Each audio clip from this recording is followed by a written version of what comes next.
அஸ்ஸலாமு அலைக்கும் வரஹ்மத்துல்லாஹி வபரகாத்துஹு. நாம் இன்று பார்க்க இருக்கும் பாடம் சுக்கூன் பெற்ற எழுத்திற்கும் சத்து பெற்ற எழுத்திற்கும் உள்ள வித்தியாசம்.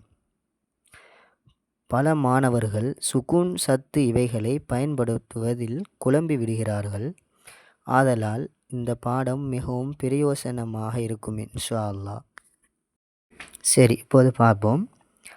முதலாவது அலிஃபை அந்த நூனுடன் சேர்த்து ஓத வேண்டும். அலிஃப் நூன் ஃபதஹு அன். அலிஃபை நூனுடன் சேர்த்து ஓத வேண்டும். இதில் நீட்டியோ பிரிச்சோ ஓதுவது கூடாது. அன் என்று சேர்த்து ஓத வேண்டும். இரண்டாவது பார்ப்போம்.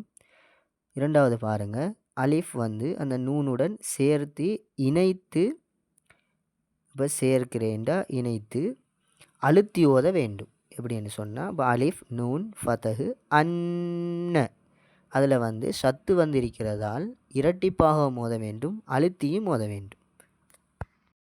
சரி, இப்போது ஒரு சில உதாரணங்களை பார்ப்போம். அதில் பாருங்கள். முதலாவது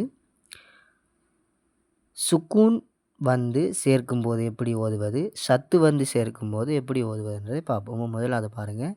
அலிஃப் நூன் ஃபதஹு அன்.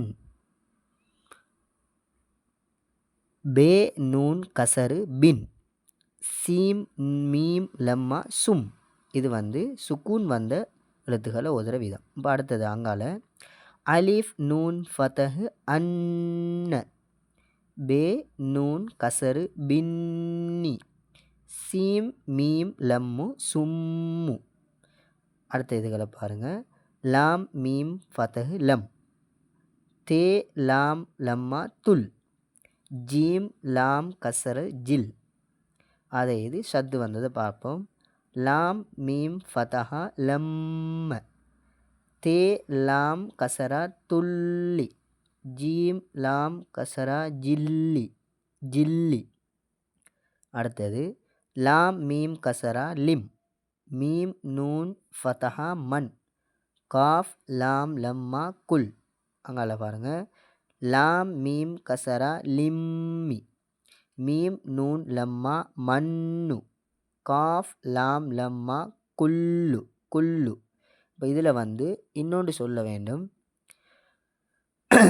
இதில் சத்து நூன் சத்து மீம் இரண்டிலையும் அழுத்தி ஓத வேண்டும்.